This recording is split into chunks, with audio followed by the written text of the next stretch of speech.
A paz do Senhor a todos. Vamos agora lermos a Bíblia aqui do Evangelho, segundo Evangelho, Marcos, do capítulo 11 ao capítulo 16. Vamos lá? O capítulo 11, meus amados, vem falando a entrada triunfal de Jesus, né? Quando Jesus estava se aproximando de Jerusalém, chegou a Betfage e Betânia, perto do Monte das Oliveiras.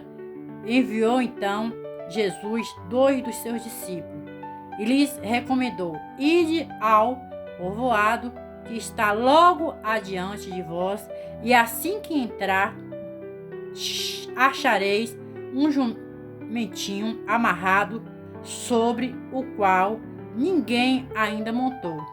Solte-o e traz-o aqui. Se alguém vos inquirir por que faz isso, replicai: o Senhor precisa dele, e sem demora o enviará de volta para aqui. Eles partiram e logo encontraram um jumentinho na rua, amarrado a um portão. E os desprenderam. E alguns dos que ali estavam censuraram-lhes: que fazeis soltando o jumentinho? Que fazeis soltando o jumentinho? Eles, todavia, justificaram-se conforme Jesus os orienta, diante do que lhes permitiram seguir. E assim trouxeram o jumentinho até aonde estava Jesus. Selaram-no com seu manto e Jesus o montou. Então muitas pessoas estendiam seus mantos pelo caminho, outros espalhavam ramos que tinha cortado no campo. Tanto os que caminhavam adiante dele, como os que seguiam após, proclamavam: Hosana, bendito é o que vem em nome do Senhor. Hosana, bendito é o que vem em nome do Senhor. Bendito seja o reino vindouro do nosso pai Davi. Hosana nos mais elevados céus. Então Jesus entrou em Jerusalém e dirigiu-se ao templo. Observou tudo à sua volta e, como já era tarde, partiu para Betânia com os 12. Agora vamos falar sobre Jesus purificar o templo. No dia seguinte, enquanto estava saindo de Betânia, Jesus teve fome e, avistando ao longe uma figueira com folhas, foi verificar se encontraria nela algum fruto. Chegando perto dela, nada encontrou, a não ser folhas, porque não era a época dos figos. Então a respondeu: nunca mais em tempo algum coma alguém fruto de ti. E os discípulos escutaram quando proferiu isso. Assim que chegou a Jerusalém, Jesus encontrou no templo e começou a expulsar os que ali estavam apenas comprando e vendendo. Derrubou as mesas dos cambistas, as cadeiras dos que comercializavam pomba. Também não permitia que ninguém transportasse mercadoria pelo templo. Os admoestava exclamando: não está escrito: a minha casa será chamada casa de oração para todos os povos? A minha casa será chamada casa de oração para todos os povos? Vós, contudo, e tendes transformado em covil de leões?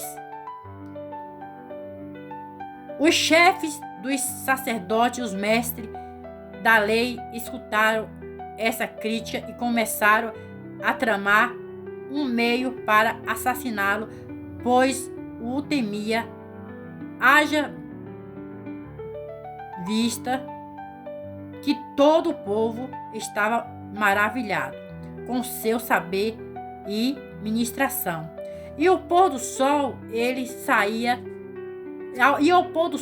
saíram da cidade, né? E o pôr do sol eles saíram da cidade. E vamos falar agora sobre o poder da oração e da fé.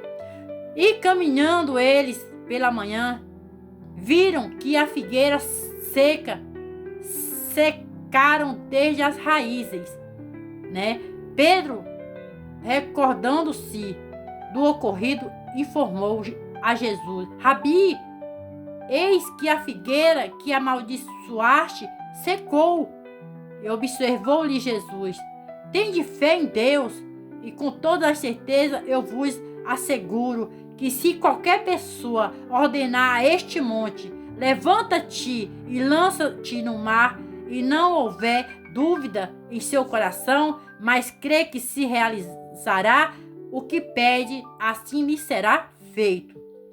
Portanto, vos afirmou: tudo quanto em oração pedirdes, tendes fé que já o recebeste, e assim vos sucederá.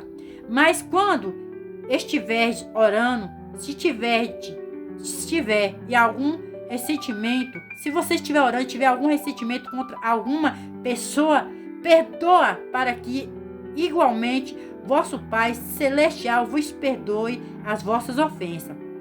Entretanto, se não perdoares, vosso Pai que está no céu também não vos perdoará do vosso pecado. Vamos falar sobre a autoridade de Jesus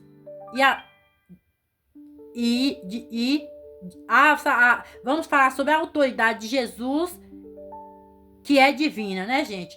Mais tarde chegaram outra vez de Jerusalém, e Jesus, ao caminhar pelo templo, foi abordado pelo chefe do sacerdote e mestre da lei e os líderes religiosos, que lhes questionaram: com que autoridade age como vem agindo? O que te otorgou tal autoridade para fazer o que faz? Jesus lhe explicou: eu também vos poderei uma questão, responde-me, e eu vos responderei com que autoridade tenho ministrado. O batismo de João provinha do céu ou seres humanos? Responde-me, pois. E aconteceu que eles passaram a discutir entre si, se afirmarmos do céu, ele nos indagará: então, por qual razão não acreditaste nele? Se, por outro lado, declararmos dos seres humanos, neste caso, temia as multidões, pois todos realmente consideravam João um profeta. Finalmente, declaram a Jesus: não sabemos. E Jesus, por sua vez, concluiu-lhes: ora, nem eu tampouco vos revelarei com que autoridade estou realizando estas obras. Vamos falar um pouco agora da parábola dos vinicultores maus. Vamos falar da parábola dos vinicultores maus, no versículo 12. Jesus então passou a ministrar-lhe por meio de parábolas. Certo homem plantou uma vinha, ergueu uma cerca ao redor dela, cavou um tanque para esmagar as uvas e construiu uma torre de vigia. Depois arredou a vinha para alguns ladrões e partiu de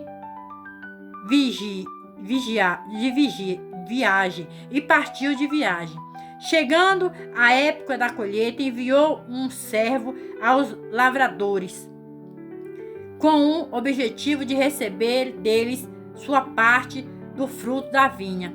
No entanto, eles o agarraram, o espancaram e o mandaram embora de mãos vazias. Então lhes enviou um outro servo, e também lhes bateram na cabeça, humilharam, e enviou outro ainda, o qual assassinaram.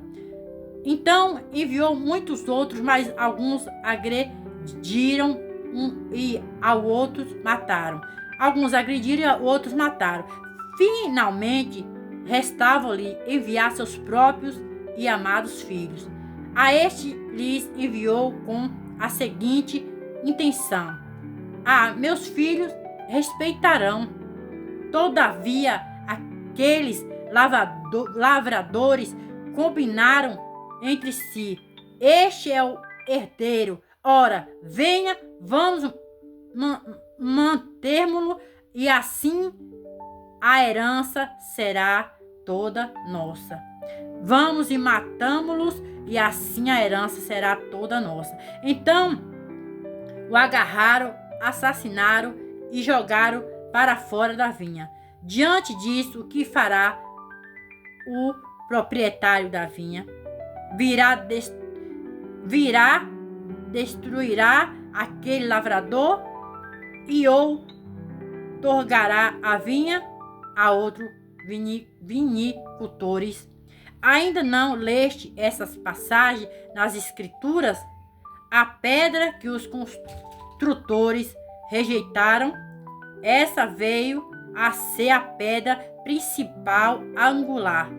Isso procede do Senhor e é obra de grande maravilha para todos nós. Por isso começam a tramar um jeito de prendê-lo, pois perceberam que ele havia narrado aquela história com o próprio propósito de acusá-los. Contudo, tinha receio da multidão e acharam melhor se afastarem. Vamos falar um pouco de adorar a Deus e honrar o Estado.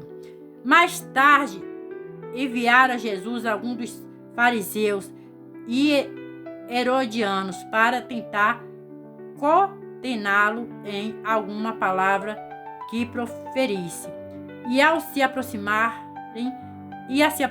lhes questionaram: Mestre, sabemos que és verdadeiro e que não te deixeis influenciar por ninguém, pois não te impressionas com as aparências exterior das pessoas, mas ensina o caminho de Deus e em conformidade com a mais pura verdade. Assim sendo, diga-nos, é lícito pagar imposto a César ou não? Devemos pagar ou podemos nos recusar?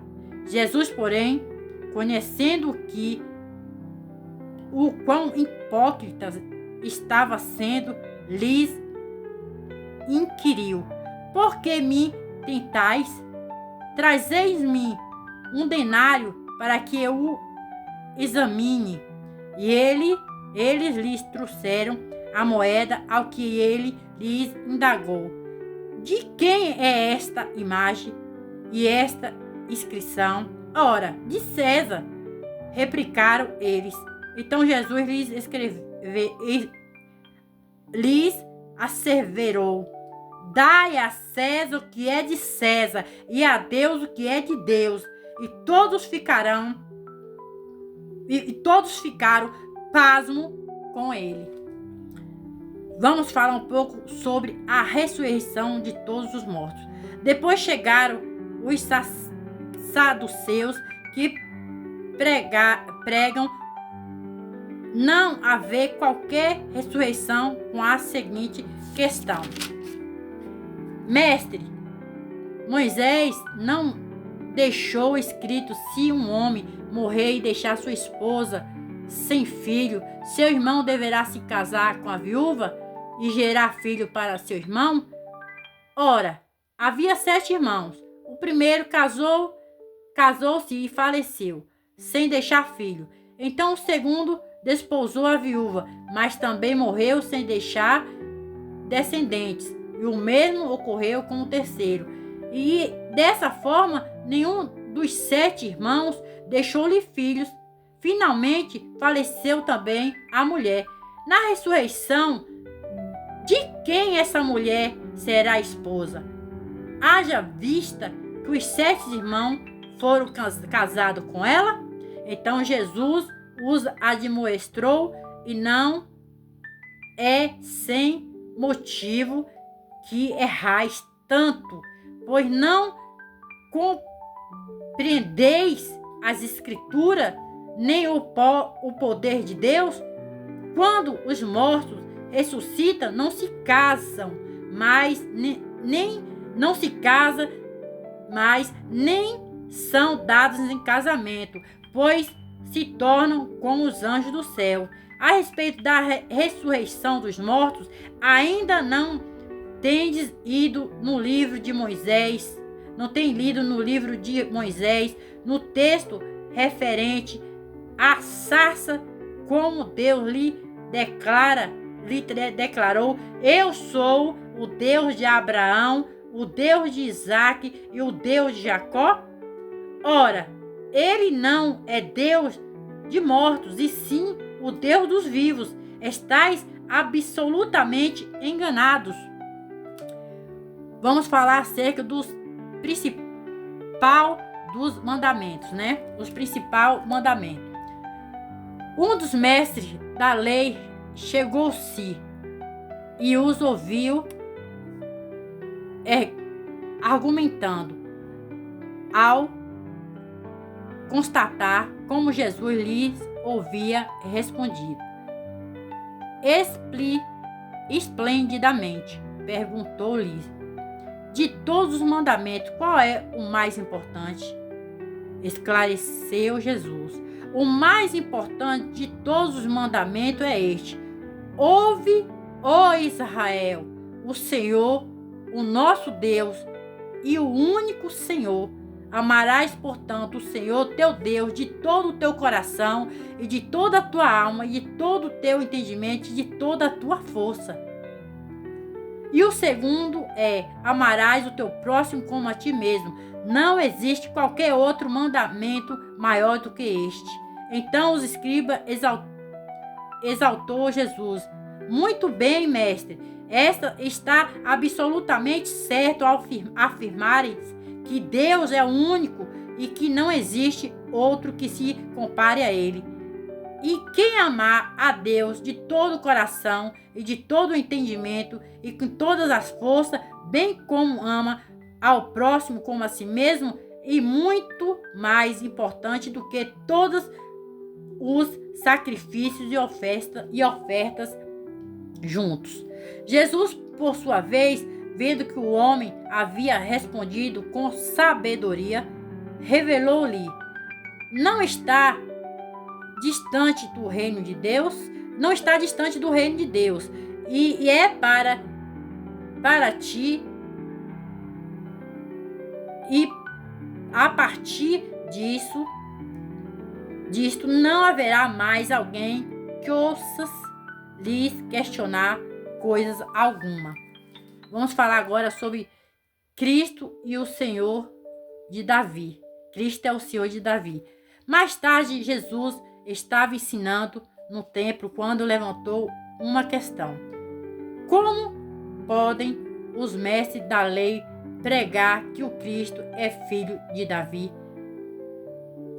sendo que o próprio Davi, expressando-se pelo Espírito, afirmou: o Senhor disse ao meu Senhor: senta-te à minha direita, até que eu ponha os teus inimigos debaixo dos teus pés.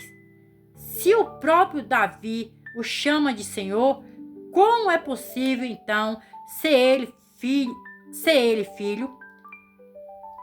E numerosos ajuntamentos de pessoas o ouviu com grande deleite. Jesus condena os escribas Desculpa, gente, eu tenho um trava-língua. Jesus condena os escribas. E, continuando seu ensino, advertia Jesus: acautelai-vos dos escribas, pois eles fazem questão de andar com roupas especiais e de receber saudações em praça pública, de sentar nos lugares de maior destaque nas sinagogas e ainda de ocupar as posições mais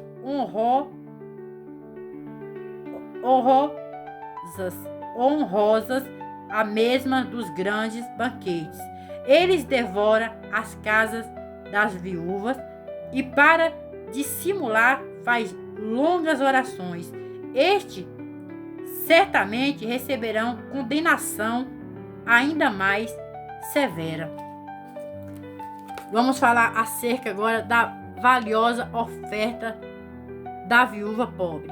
E Jesus foi sentar-se em frente ao local onde eram depositadas as contribuições financeiras e observava a multidão colocando dinheiro nas caixas de coleta, de oferta. Muitos ricos lançavam ali grandes quantias.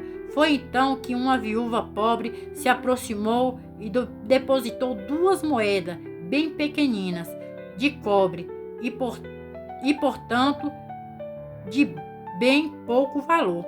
E chamando para perto de si os seus discípulos, Jesus lhe declarou: com toda certeza vos afirmo que esta viúva pobre depositou num gasofílacio mais do que o fizeram todos demais ofertantes. Portanto, todos eles ofertaram do que lhes sobrava. Aquela senhora, entretanto, da sua penúria, deu tudo quanto possuía, todo o seu sustento. Vamos falar acerca os sinais do final do tempo. E ocorreu que, ao sair Jesus do templo, observou-lhe um de seus discípulos: olhai, mestre, que pedra enormes, que construção magnífica. Olhai, mestre, que pedra enorme, que construção magnífica.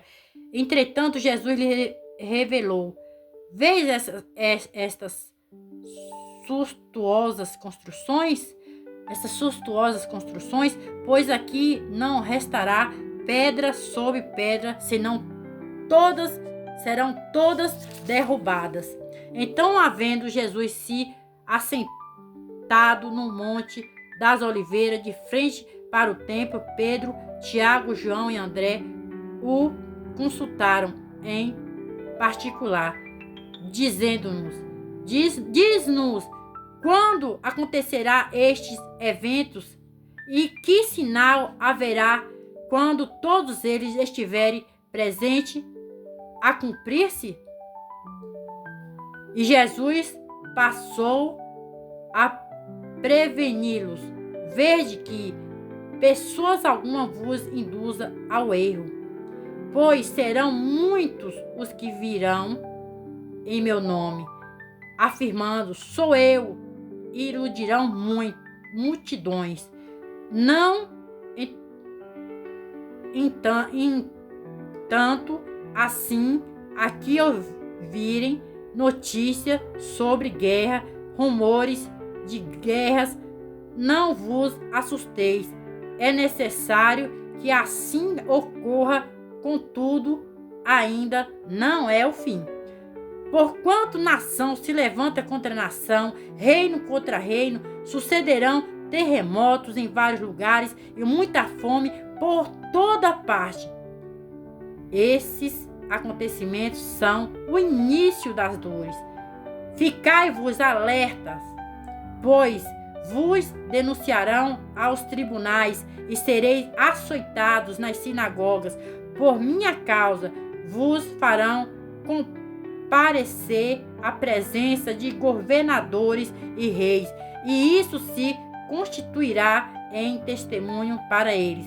Contudo, é indispensável que primeiro o evangelho seja anunciado para todas as nações. Todas as nações que fordes presos e levados a julgamento, não vos preocupeis com o que haveis de declarar. Porém, o que vos for concedido naquele momento, isso proclamarei, porque não sois vós o que falais, mas sim o Espírito Santo. E sucederá que um irmão trairá seu próprio irmão, entretanto, a morte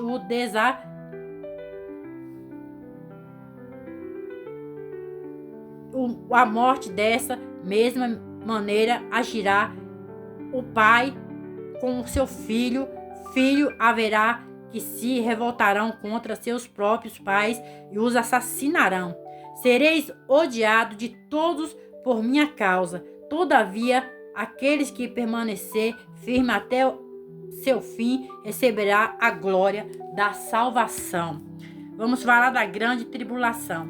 Então, quando virde o sacrifício horrível posicionado no lugar onde não deve estar, aquele que lê as escrituras entenderá. Os que estiverem na Judeia fujam para os montes.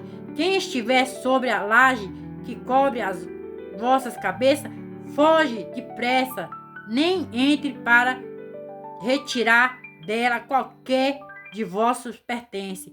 Quem estiver no campo, não retorne para apanhar seu manto.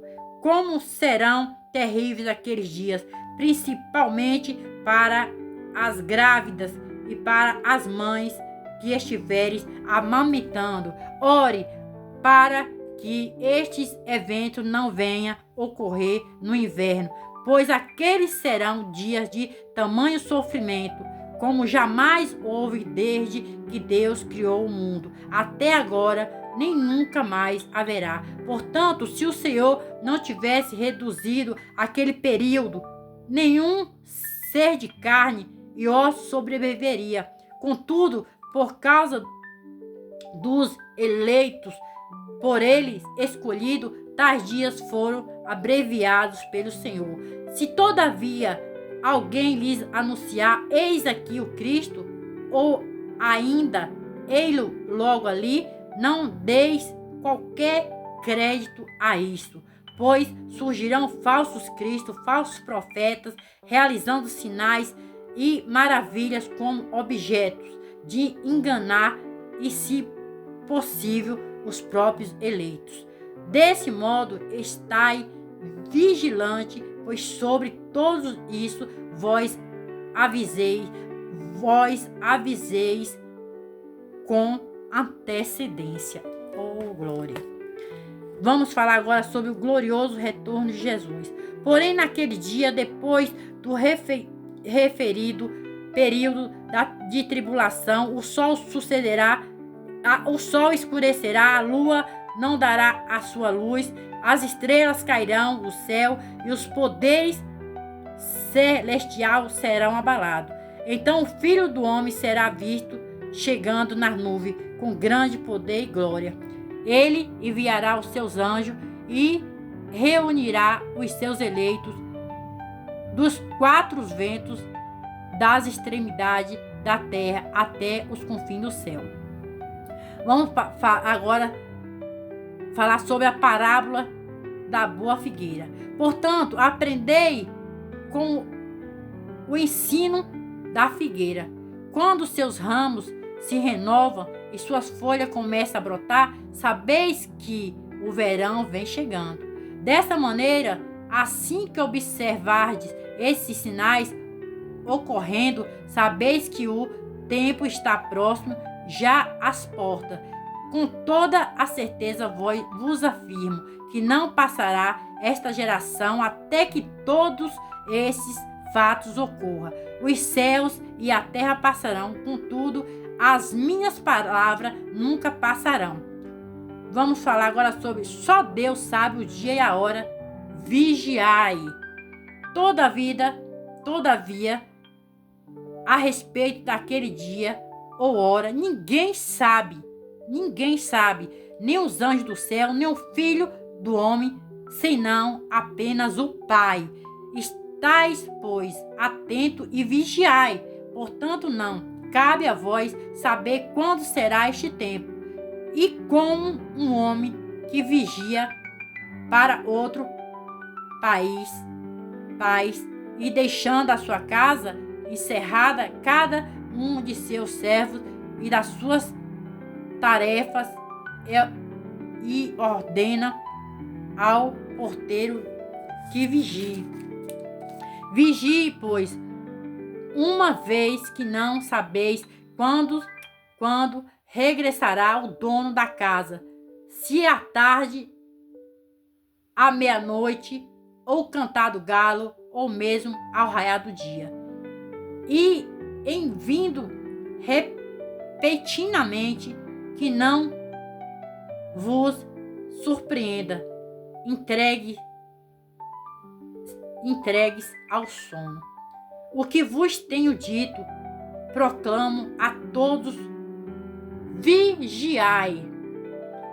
Vamos falar um tema, a trama para matar Jesus, né, gente? Vamos falar agora como que foi a trama para matar Jesus no capítulo 14. Restava somente 2 dias para a Páscoa e para a festa dos pães sem fermento.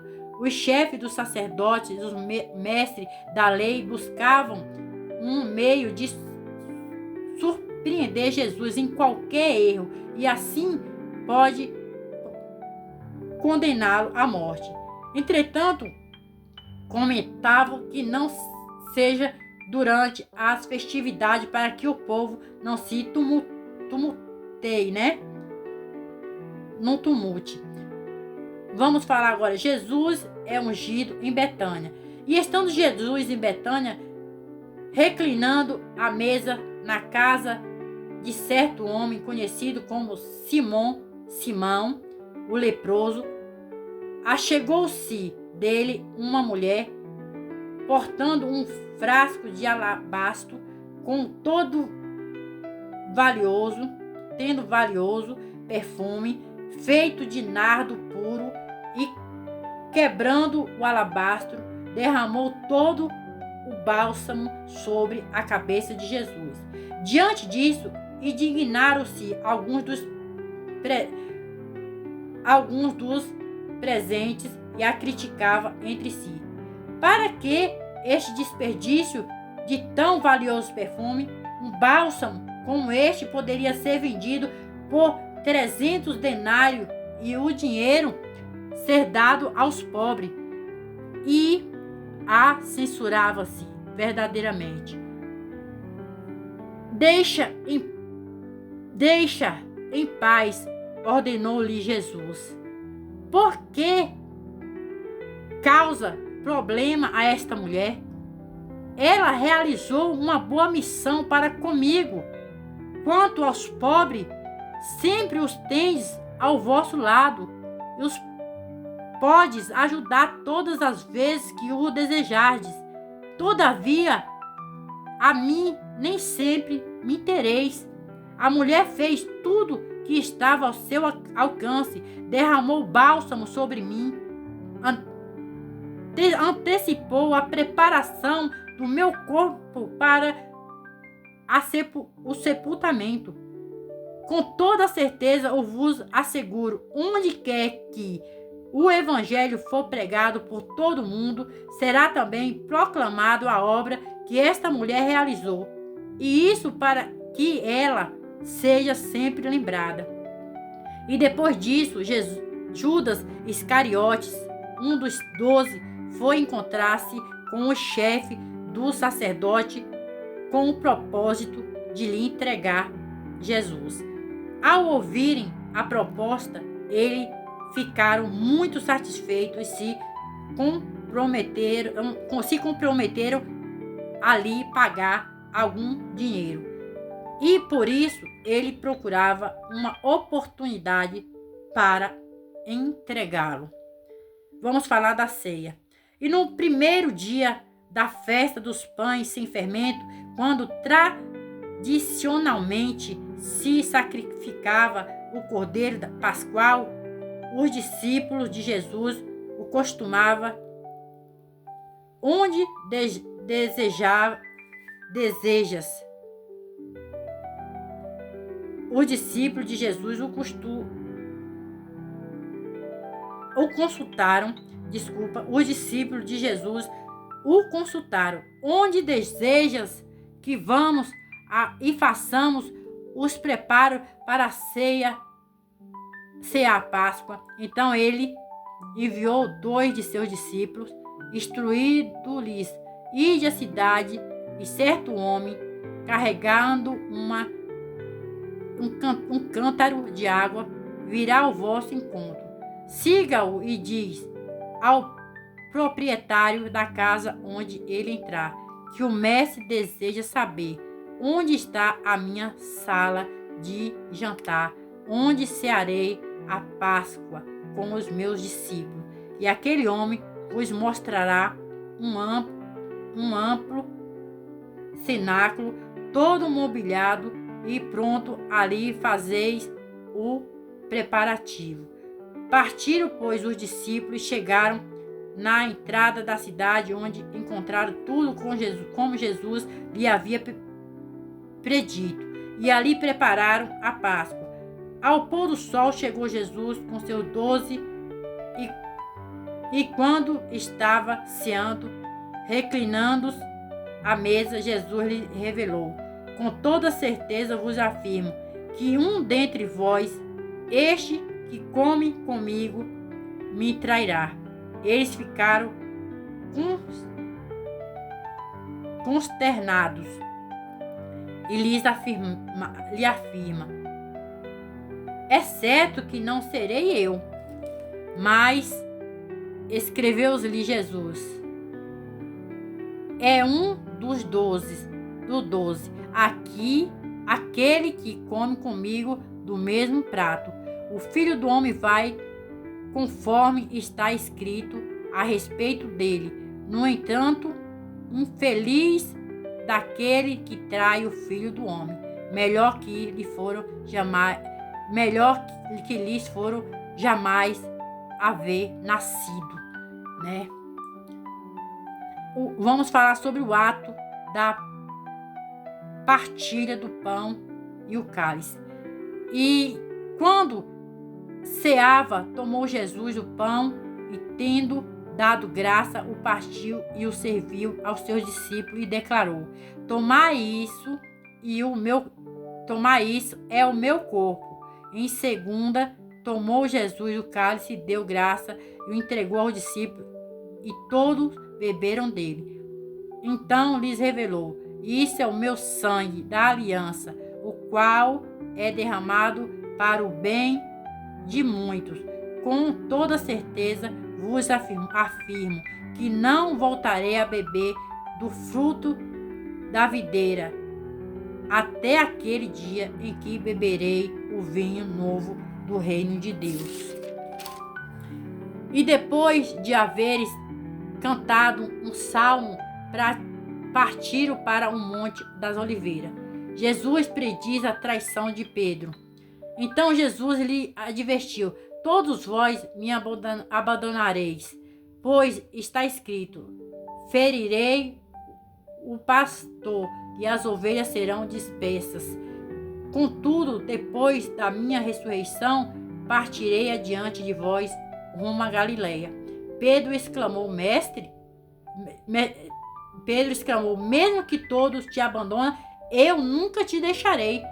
Replicou-lhe Jesus: com toda certeza te asseguro que ainda hoje, nesta noite, antes que por 2 vezes cante o galo, tu me negarás 3 vezes. Entretanto, Pedro insistiu e enlouquecia. Ainda que seja preciso que eu morra ao teu lado, jamais te negarei. E da mesma maneira responderam todos os demais.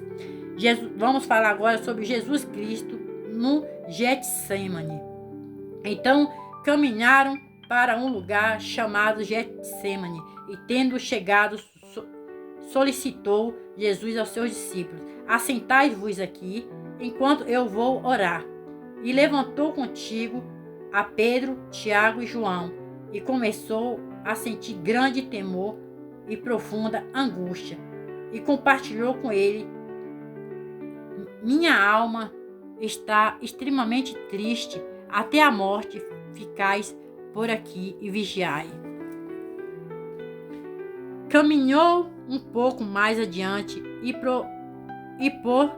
prostrando-se a orar, para que, se possível, aquela hora fosse afastada dele, e rogava: Abá, Pai, todas as coisas são possíveis para ti. Afasta de mim este cálice, todavia não seja o que eu desejo, mas sim o que tu queres. Ao voltar para seus discípulos, os surpreendendo dormindo, Simão chamou ele a Pedro: estás dormindo? Não conseguiste vigiar nem por uma hora? Vigiai e orai, não caís em tentação, pois de um lado o espírito está pronto, mas por outro lado a carne é fraca. E uma vez mais ele se afastou e orou, repetindo as mesmas expressões. Ao regressar novamente, os encontrou dormindo. Porque seus olhos estavam pesados, mas não sabeis como justificar-se. Voltando ainda uma terceira vez, ele lhes demonstrou: ainda dormes e descansa? Basta! Eis que a hora é chegada. O Filho do Homem está sendo entregue nas mãos dos pecadores. Levantai-vos, pois, e vos eis que chegou aquele que me está traindo. Levanta, pois, chegou, eis aquele que está me traindo. Vamos falar agora sobre Jesus, e é traído e preso. Jesus ainda não havia terminado de falar quando surgiu Judas, um dos 12, e com ele chegou uma multidão armada de espada, cacetetes, vinda da parte do chefe dos sacerdotes, mestre de lei e líderes religiosos. Ora, o traidor tinha combinado um sinal com eles: aquele a quem eu saudar com um beijo é ele. Prendei-o e levai-o sob forte segurança. Então, assim que chegou, dirigiu-se imediatamente para Jesus e o saudou, Rabi, e o beijou. Em seguida, os homens agarraram Jesus e o prenderam. Neste momento, um dos que estava bem próximo puxou da espada e feriu o servo do sumo sacerdote, decepando-lhes a orelha. Exclamou-lhe Jesus: acaso estou eu liderando alguma rebelião para vir me prender com espada e cacetetes? Pois diariamente tenho estado convosco no templo, vos ensinando, e não me prendeste. Contudo, é para que se cumpra as escrituras. Logo em seguida, todos fugiram e o abandonaram. Certo jovem, vestindo apenas um lençol de linho, estava seguindo Jesus, quando também tentaram prendê-lo. Mas ele, largando o lençol, fugiu desnudo. Vamos falar sobre Jesus perante o Sinédrio. Levaram Jesus ao sumo sacerdote. Então se reuniram todos os chefes dos sacerdotes, os líderes religiosos e os mestres da lei. Pedro o seguiu de longe até o pátio do sumo sacerdote e permaneceu assentado entre os criados, aquecendo-se junto ao fogo. Os chefes dos sacerdotes e todos o sinédrio estavam buscando denúncias contra Jesus. Todavia, não conseguia encontrar nenhuma. Várias pessoas também testemunharam falsamente contra ele. Contudo, suas declarações não se mostravam coerentes. Então outros se levantaram para testemunhar inverdades contra ele. Nós o ouvimos exclamar: eu destruirei este templo construído por mão humana. Em 3 dias edificarei outro, não erguido por mão de homens. Entretanto, nem mesmo quanto a essa acusação e o testemunho dele era coerente. Então o sumo sacerdote levantou-se diante de todos e interrogou a Jesus: nada contestas a denúncia que este levanta contra ti? Ele, contudo, permanecia em silêncio e nada replicou. Mas o sumo sacerdote voltou a indagá-lo: és tu o Messias, filho do Deus bendito? Jesus asseverou: eu sou. E verei o Filho do Homem assentado à direita do Poderoso e chamado como as nuvens do céu. Diante disso, o sumo sacerdote rasgou suas vestes e esbravejou: porque ainda necessitamos de outra testemunha? Ouviste a blasfêmia que vos parece? E todos julgaram merecedor de pena de morte. E assim alguns começaram a cuspir nele, escapuzaram-no, vendando seus olhos e esmurrando, e exclama: profetiza! E os guardas o levaram, profetizaram, e os guardas os levaram debaixo de bofetada. Os guardas levaram ele debaixo de bofetadas, né? Vamos falar agora sobre Pedro negar Jesus. Continuando, Pedro, na parte de baixo do pátio, uma das criadas do sumo sacerdote passou por ali, e vendo Pedro se aquecendo, fixou bem seus olhos nele e afirmou: tu também estava com Jesus o Nazareno. Todavia ele o negou, assegurando: não o conheço, nem ao menos sei o que está fazendo. Então foi para fora em direção ao pórtico, e um galo cantou. Quando a criada o viu lá, começou novamente a falar: as pessoas que estão em derredor, este é um deles. Porém, uma vez mais ele o negou, e pouco tempo mais tarde, o que estava sentado ali perto identificaram Pedro. Com toda a certeza, tu és um deles, pois és Galileu também.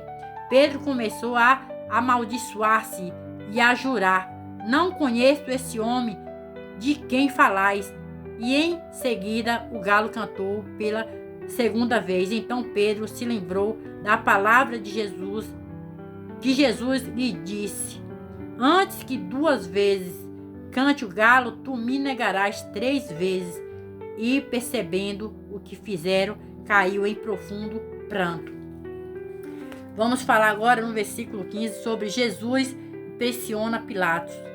Ao raiar do dia, entraram em assembleia os chefes do sacerdote com os líderes religiosos e mestre e lei de todo o Supremo Tribunal dos Judeus, e tomaram uma decisão: amarraram Jesus lavaram-no e o entregaram a Pilato. Levaram e o entregaram a Pilato. Então Pilato entregou Então Pilatos o interrogou: És tu o rei dos judeus? Ao que Jesus lhe replicou: Tu dizes. E os chefes dos sacerdotes passaram a levantar várias outras acusações contra ele. Por isso Pilatos indagou uma vez mais: Nada respondes? Vê quantas acusações te fazem. Mas Jesus não respondeu uma só palavra. E ponto de Pilatos ficar muito impressionado. Ora, por ocasião da festa, fazia parte da tradição libertar um prisioneiro por aclamação popular. Um homem conhecido por Barrabás estava na prisão junto a rebeldes que havia cometido assassinatos durante uma rebelião. Concentrando-se a multidão, clamaram Pilatos que lhes ortogasse o direito do costume nesta ocasião. E Pilatos lhes ofereceram: Queres que eu vos liberte o rei dos judeus?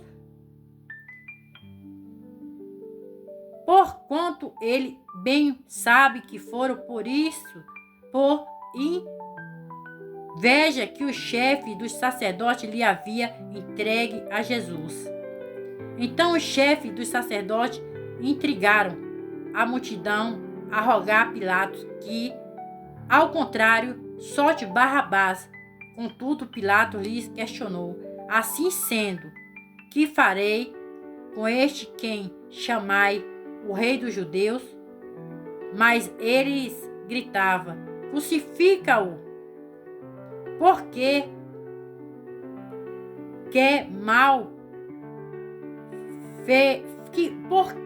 que mal fez este homem?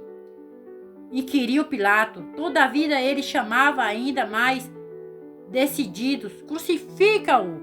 Então Pilatos, para satisfazer todo aquele povo reunido, soltou-lhes Barrabás, ordenou que Jesus fosse açoitado e depois o sentenciou à crucificação. Vamos falar agora sobre Jesus ser humilhado pelos soldados. Em seguida, os soldados agarraram Jesus e o conduziram para dentro do palácio, isso é, ao pretório, e agruparam toda a tropa, vestiram-no com um manto de cor púrpura real, depois teceram uma coroa de espinhos e a cravaram sobre a sua cabeça e começaram a saudá-lo: Salve, ó Rei dos Judeus! Espancaram-lhe a cabeça com uma vara e cuspiram sobre ele, ajoelharam-se e lhes rendiam adoração, dizendo: Depois de haverem zombado deles, despiram-lhe um manto de cor púrpura e o vestiram com suas próprias roupas. Então o levaram para fora a fim de crucificá-lo. Vamos falar sobre o ato da crucificação agora.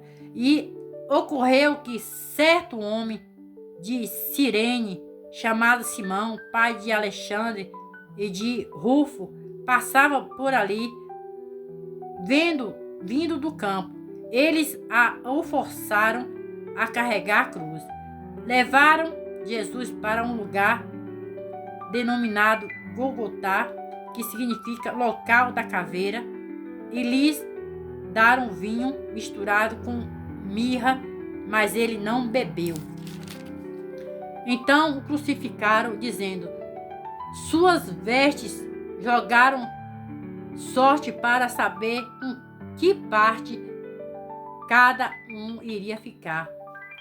Era 9 horas da manhã quando o crucificaram, e assim ficou escrito na acusação contra ele, o rei dos judeus.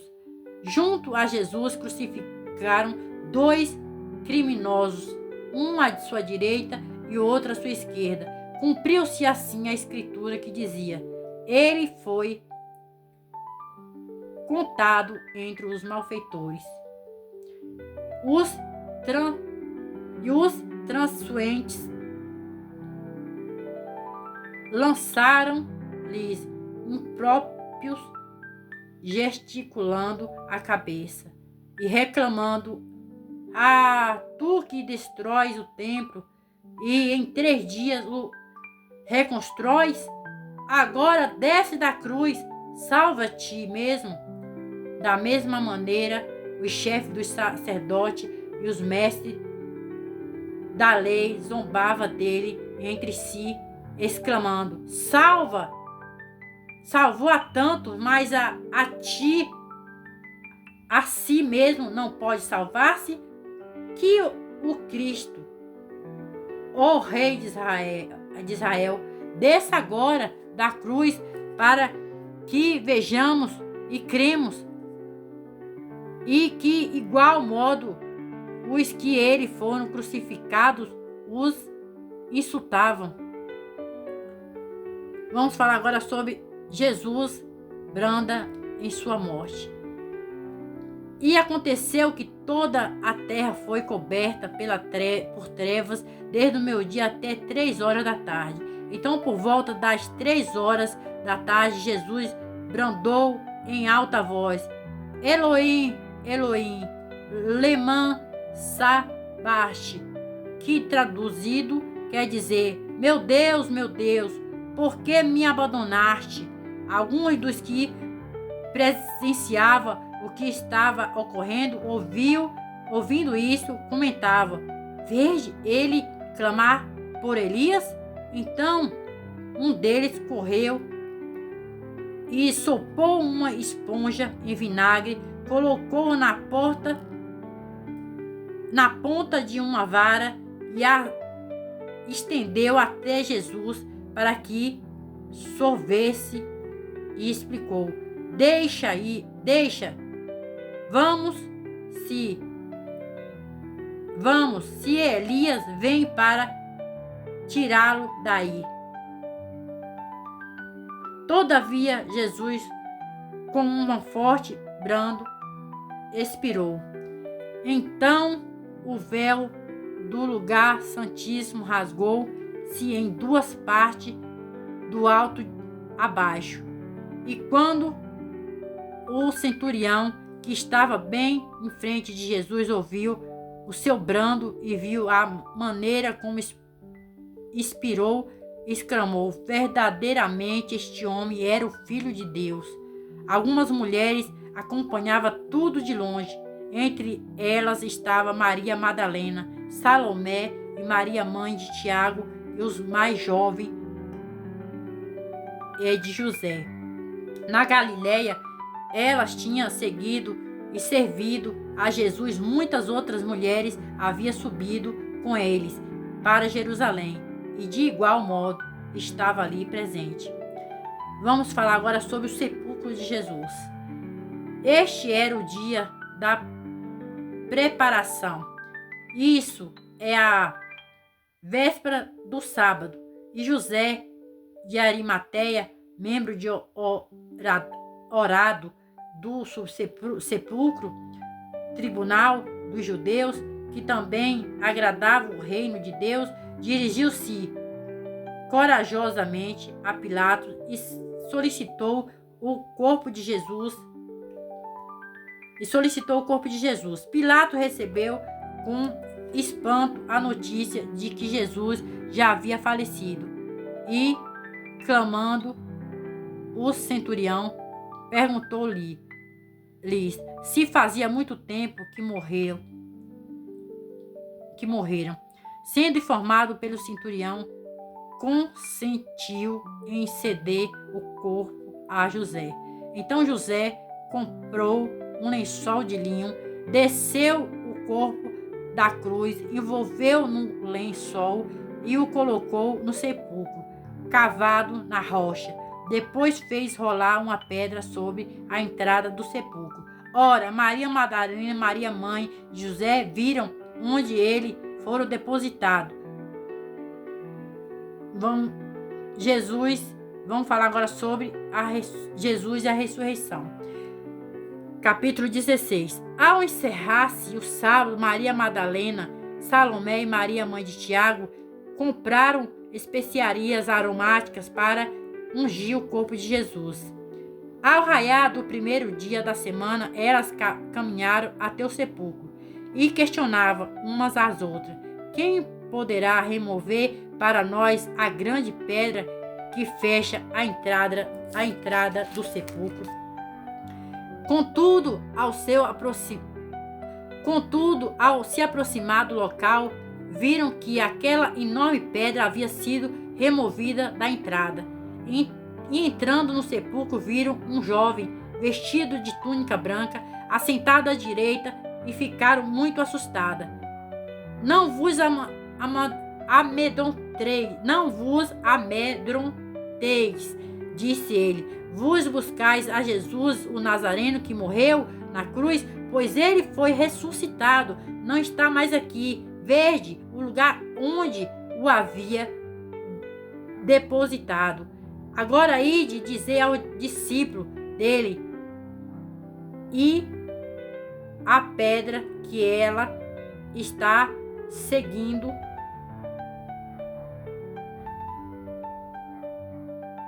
e a Pedro que ele está seguindo adiante de vós para a Galileia. Vou repetir o versículo 7, gente. Agora ide e dizeis ao discípulo dele, deles e a Pedro que ele está seguindo diante de vós para a Galileia. Lá vos os vereis, assim como ele vos predisse.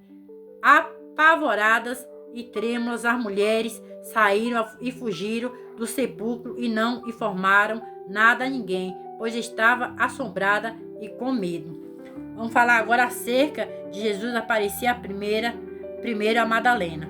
Quando Jesus ressuscitou, ao alvorecer do primeiro dia da semana, apareceu primeiramente a Maria Madalena, de quem havia expulsado 7 demônios. Então ela foi e comunicou aos que com ele tinham estado. Eles, porém, estavam de soldados e em prantos, desolados e em prantos. Quando receberam a notícia que Jesus estava vivo e foram vistos por ela, não conseguiram acreditar, né? Então, no versículo 10 fala: então ela foi e comunicou aos que com ele tinha assentado.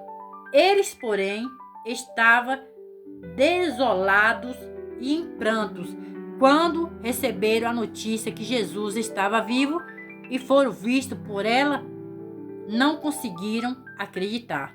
Vamos falar agora acerca de Jesus aparecer a outros 2 discípulos.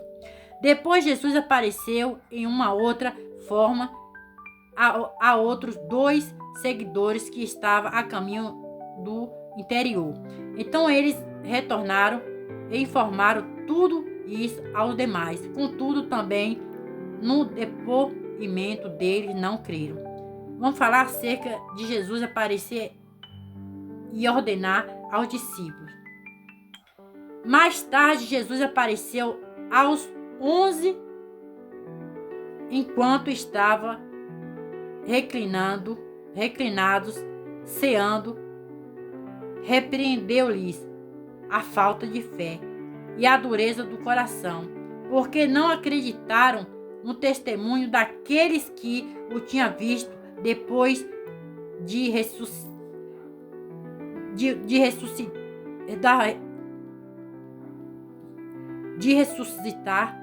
E lhes ordenou: enquanto estiverdes indo pelo mundo inteiro, proclama o evangelho a toda criatura. Aquele que crê e for batizado será salvo. Todavia, quem não crê será condenado. E estes sinais acompanharão aos que crerem em meu nome. Expulsarão demônios e as línguas novas falarão. Pegarão serpente com as mãos e se algo mortífero beberem, de modo nenhum lhes fará mal. Sobre os enfermos e porão as mãos e eles serão curados. Jesus sobe à direita do Pai. Concluindo, depois de lhes ter orientado, o Senhor Jesus foi elevado aos céus e assentado-se à direita de Deus. Então os discípulos saíram e pregaram por toda parte, e o Senhor cooperava com eles, confirmando-lhes a palavra com os sinais que acompanhavam. Amém. Graças a Deus, gente. Esse é o livro de Marcos, né? Que maravilha, que palavra poderosa. Quero pedir desculpa que eu tenho um trava-língua. Algumas palavras eu gaguejo, mas volto a repetir. E fica para vós aí ler a palavra do Senhor, que é maravilhosa, viu, gente? Fica aí para vocês a leitura bíblica do Evangelho segundo Marcos, né? Do capítulo 11 ao 16. A santa e gloriosa paz do Senhor, que nosso Senhor e Salvador Jesus Cristo vos abençoe grandemente, gente.